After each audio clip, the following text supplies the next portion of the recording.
HADES, a peak example of ludonarrative synchronicity. I die in games. A lot.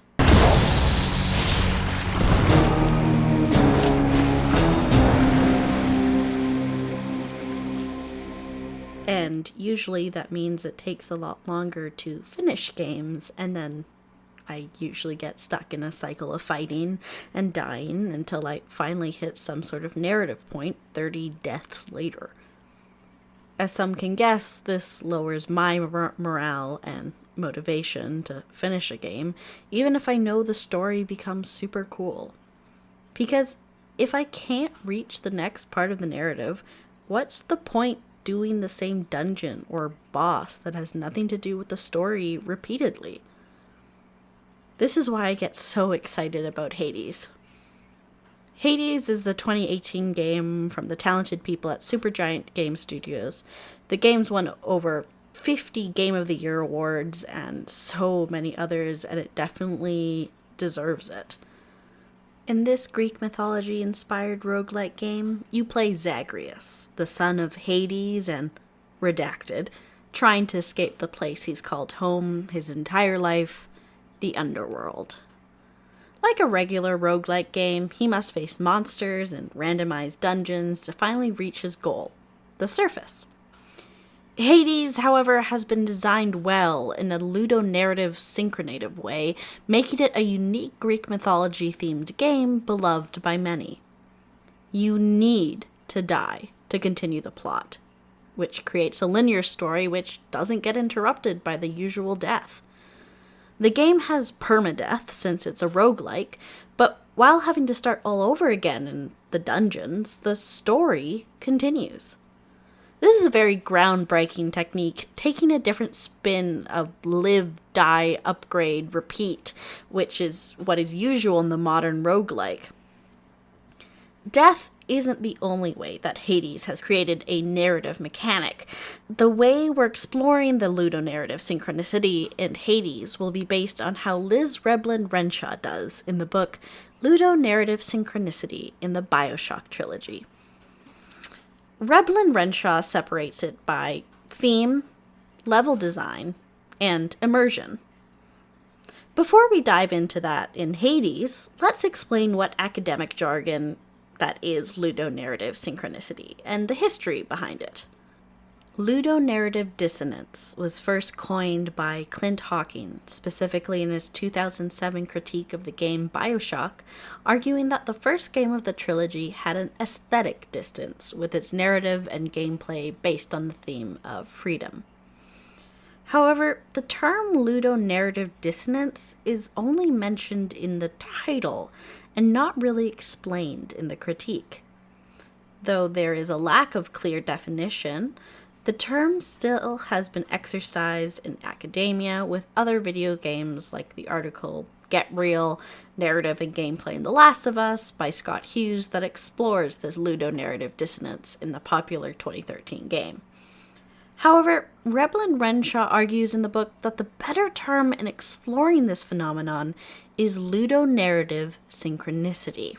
Quoting, "Rather than using Hawking's term, ludonarrative dissonance, which is loaded with negative connotation, I will analyze the BioShock franchise based on their attempt to reach ludonarrative synchronicity.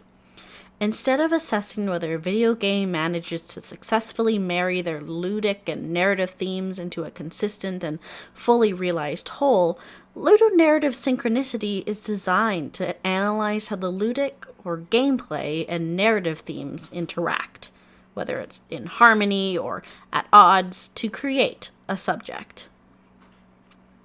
With that out of the way, let's go into the game HADES. Theme.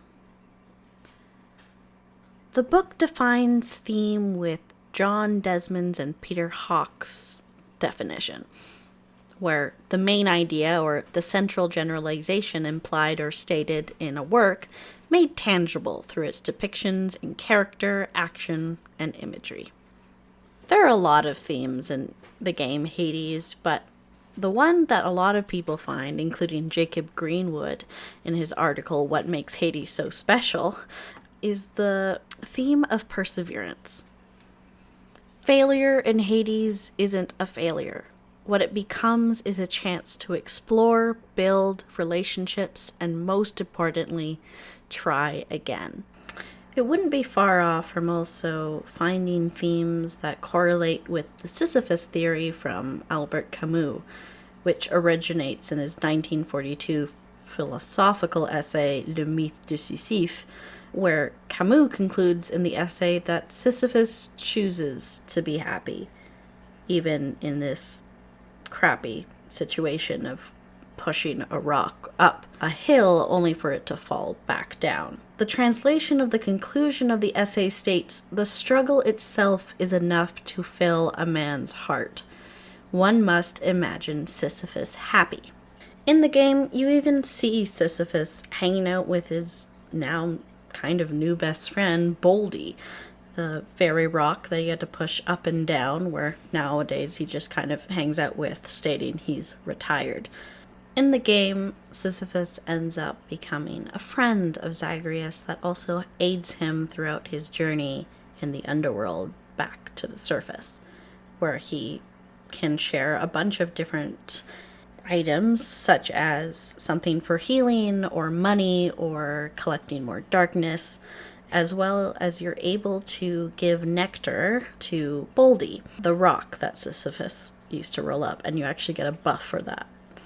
At the end of it all, Zagreus ends up really sympathizing and relating with Sisyphus, as, spoilers, at the end of the main plot of the game, Zagreus learns he can't ever leave the underworld for more than a short amount of time. This is due to a lot of different narrative points and backstory, including the fact that he died at his birth. But this sense of loss, of never being able to reach Olympus or be with his other side of his family that he's been alienated from, seems like a huge loss, which it is. And it makes it seem like all that perseverance that you, the player, did as Zagreus was for nothing. But the game doesn't make it feel that way.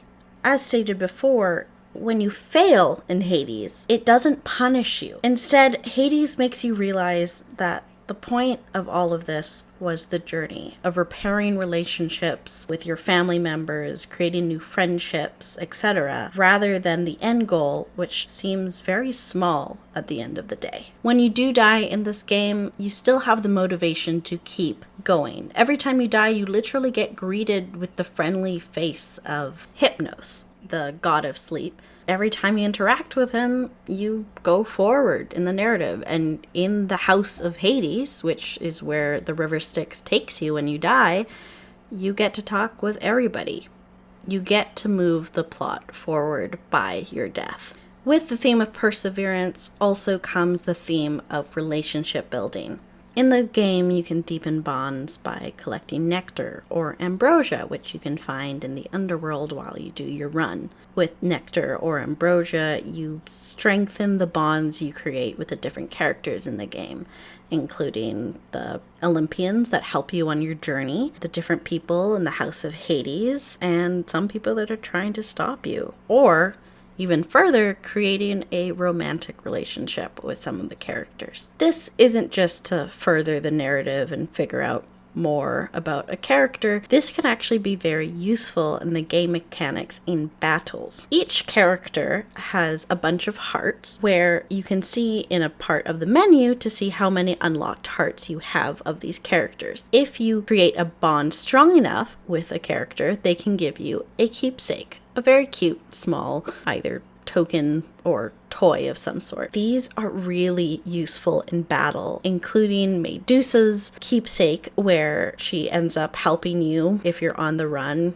It matters how many times you upgrade it, but it can be up to like 4 times. It's super useful in boss battles if you need an extra hand. There is Cerberus's collar, which he gives you if you give him enough pets. Gives you a 50 plus in health, which is super useful in a roguelike game where you're trying not to die. So in short, with the theme of perseverance and friendship, you don't only create a very useful ally narratively, but you also get stronger combatively the stronger the bonds are. At the beginning of the game, Hades is very difficult. I tried to play from the beginning and I thought maybe I'd be better this time since I have a run that is almost done, but I died in the first level. The beginning of the game is supposed to be very hard, where your perseverance rewards you by making you stronger so you can keep going forward in the game. Now let's dive into level design. The book defines leveling from an article where leveling is, for all intents and purposes, the same as a mission, stage, map, or other venue of player interaction. In BioShock, according to Reblin Renshaw, there's a lack of ludonarrative synchronicity with theme and level design in the final game. As while supposing to be an escort mission, the mechanics of the game are based for combat rather than stealth.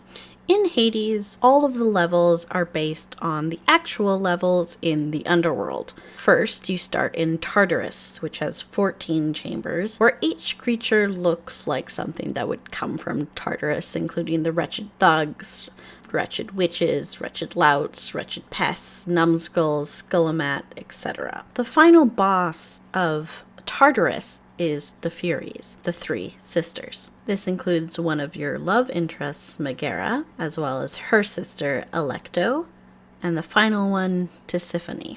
They all have different combat abilities, and you don't fight all of them at once, and all of them have very different personalities. If you end up beating them, you get Titan blood, which ties in really well with the whole theme of the underworld, since Titans, or bad Titans, are the ones that are believed to be in Tartarus.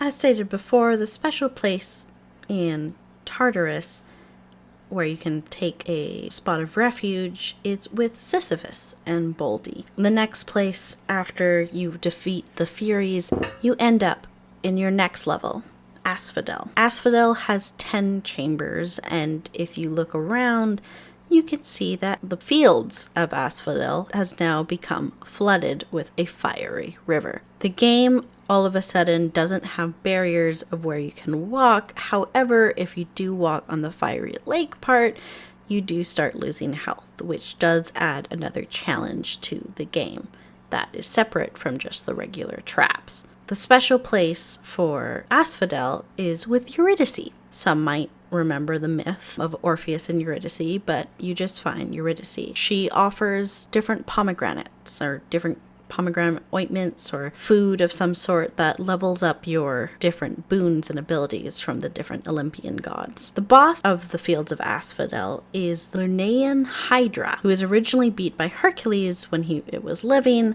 but now guards the border between Asphodel and Elysium. And Zagreus has decided to nickname it Lerny, the Bone Hydra. Once you beat this Bone Hydra, you usually win a diamond, which is very useful if you want to design the House of Hades, and also connects with how Hades, the god, and Zagreus' father, is also the god of wealth. In a lot of the different levels, and with different things you can collect in the underworld, you can upgrade the dungeons where you might find a treasure chest or buy different items with the different wealth you collect in the underworld. After you beat Lerny, you can find yourself in Elysium, which takes a very different turn in its color scheme and the different pots and items around you. The monsters here aren't really monsters, they're shades of heroes that become a lot more challenging and have weapons similar to yours, such as a spear or a bow and arrow or a shield, etc. The special place here is with Patroclus, which is Achilles, your mentor's long-lost love. The boss of Elysium is with Theseus and the Minotaur, where after death they have become the best of friends. After you defeat them, you win nectar, which can be hard to get, and you can trade, as said before, to give to strengthen the bonds with different people around you. After finishing Elysium, one might expect to be in the surface. However, the next level is the Temple of Styx, where the thing, or rather person or dog, that is in the way is Cerberus himself. Cerberus and Zagreus obviously would never fight. So there are an amount of rooms that you have to go and find Cerberus a treat. If you find him a treat, he moves out of the way. And the amount of rooms that you have to go in really depends on luck or how much you want to go in those chambers. Usually there is around 5. The final boss, when you finally reach the surface, is Hades himself, Zagreus's father. I won't tell you what happens after that, as that would be more spoilers, which I don't really want to give in case anyone hasn't really played the game yet. But these levels have so much more than what I've already described. You can fish, as any good game has. There's also different hidden floors. For example, you can steal 300 gold from Charon and battle him, and he's one of the hardest people to battle in the game. There's the floor with Chaos, which you have to lose health to be able to enter Chaos's realm and build a bond with Chaos. And then there is the Erebus hidden challenge floor, where you have to fight a bunch of monsters without getting hurt. If you even get hurt once, all Hades gives you is a bit of an onion as a joke. The levels in Hades is done with a lot in mind, and you can tell with all of these different hidden things you can unlock or buy to make the level experience even more vast and interesting. It really ties in theme and immersion really well in the level design in Hades. With that being said, let's dive into immersion. The idea is just that a game, or any other media from books to movies, creates spatial presence when the user starts to feel like he is in there in the world that the game creates. People who experience immersion tend to only consider choices that make sense in the context of the imaginary world. This is a quote from Jamie Madigan in the analysis, The Psychology of Immersion in the Video Game. According to Janet Murray, which is said in the book, the more realized the immersive environment, the more active we want to be within it. When things we do bring tangible results, we experience a sense of agency. And finally, Janet Murray also says that avatars are a mask that creates the boundary of the immersive reality and signals that we are role-playing rather than acting as ourselves. Hades may have already had an advantage with pulling this off, with being able to pull a vast amount of lore and characters from Greek mythology, and the game designers just take it and do it so well. If you're a fan of Greek mythology, you will find so many familiar characters, including some that I have brought up before, the different Olympians such as Athena, Zeus, Poseidon, Hermes, etc. Or you can find heroes like Achilles, or tragic lovers like Orpheus and Eurydice. However, the part that really becomes immersive is not that they just come up, but you have the chance to interact with them. You have the chance to help them and continue their stories after what we already know from Greek mythology. The weapons themselves are already very immersive. It motivates you to try and use different weapons instead of just being stuck with the same spear or sword, as there's a point in one of the quests that you have to do in Hades is that you have to bring every single version of a weapon, such as Zagreus' sword, which at the end becomes Arthur's sword, or the railgun of Zagreus' original railgun becomes Lucifer's gun, that you have to bring to the surface, as every weapon has a past and a future that it is up to you to bring it to the surface and continue that weapon's history.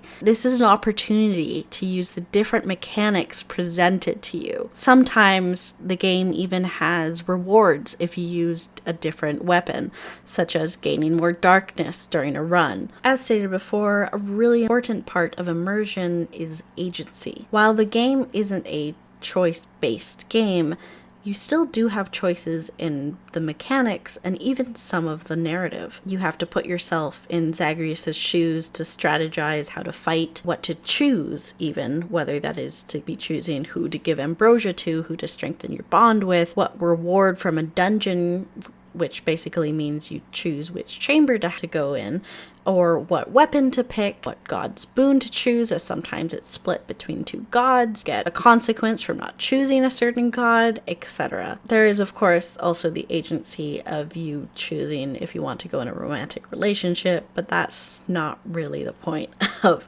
this video. There are a lot of different examples in immersion and level design and themes that you can find in every single corner of Hades. But that's all that I'm going to give to you for now. Hades is such a beautiful game that I fell in love with so quickly due to its artwork, story, full characters, music, sound design, etc. But specifically because I really loved the characters and I actually felt okay when I died. I didn't have that small dip in confidence because I knew that I was still continuing the game even though I died many times. While there are many games out there that are considered really good, even though they have a lack of ludonarrative synchronicity, the intertwining of game mechanics and game narrative really elevates the experience for a player. Hades shows that this story couldn't be done in any other way other than in a game, which is one of the reasons it is so incredibly special. There's been a long-standing problem in video games where the story does not match the gameplay, and I'm really hoping that Hades makes it more popular to put more time and intention to do so, to wrap up this beautiful story in a way that makes it unforgettable and makes it that there isn't a detachment from the player with the game and story it's trying to tell. If you haven't played Hades already, please just do it. I am pretty bad at fighting games and I loved it with all my heart, and I hope you can too. If you liked this video, give it a like and subscribe, even though I don't know if I will make more video essays. Thanks for watching. Bye.